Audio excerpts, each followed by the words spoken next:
नमस्कार दोस्तों। तो हमारी आज की कहानी है कर्म से भाग्य भी बदल जाते हैं।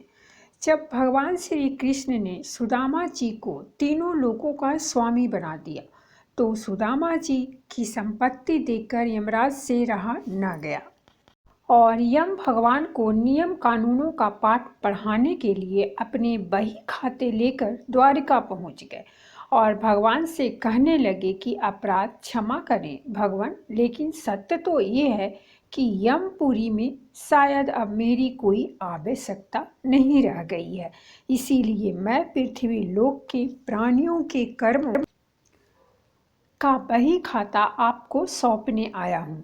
और इस प्रकार यमराज ने सारे बही खाते भगवान के सामने रख दिए। भगवान मुस्कुराए और बोले, यमराज जी, आखिर ऐसी क्या बात है जो इतना चिंतित लग रहे हो।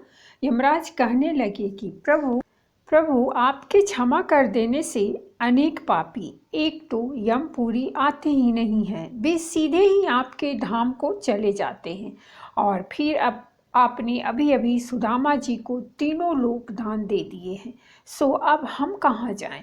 यमराज भगवान से कहने लगे कि प्रभु, सुदामा जी के प्रारब्ध में तो जीवन भर दरिद्रता ही लिखी हुई थी, लेकिन आपने उन्हें तीनों लोकों की संपत्ति देकर विधि के बनाए हुए विधान को ही बदल कर रख दिया है। अब कर्मों की प्रधानता तो लगभग समाप्त ही हो गई है।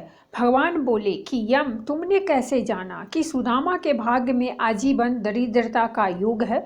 यमराज ने अपना बही खाता खोला तो सुदामा जी के भाग्य वाले स्थान पर देखा तो चकित रह गए। देखते हैं कि जहाँ श्री क्षय संपत्ति का क्षय लिखा हुआ था, वहाँ स्वयं भगवान श्री कृष्ण ने उन्हीं अक्षरों को उलटकर उनके स्थान पर यक्षश्री लिख दिया, अर्थात कुबेर की संपत्ति। भगवान बोले कि यमराज जी, शायद आपकी जानकारी पूरी नहीं है। क्या आप जानते हैं कि सुदामा ने मुझे अपना सर्वस्व अर्पण कर दिया था, तो मैंने तो सुदामा के केवल उसी उपकार का प्रतिफल उसे दिया है।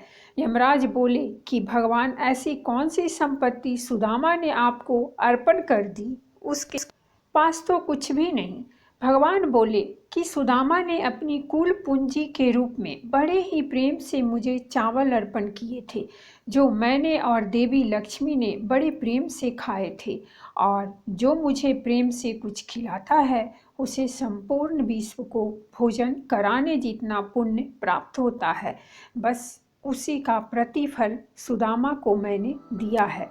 ऐसे दयालु हैं हमारे प्रभु श्री द्वारकाधीश भगवान, जिन्होंने न केवल सुदामा जी पर कृपा की बल्कि द्रौपदी की बटलोई से बचे हुए साग के पत्ते को भी बड़े चाव से खाकर दुर्वासा ऋषि और उनके अनेक शिष्यों सहित संपूर्ण विश्व को तृप्त कर दिया था और पांडवों को श्राप से बचाया था।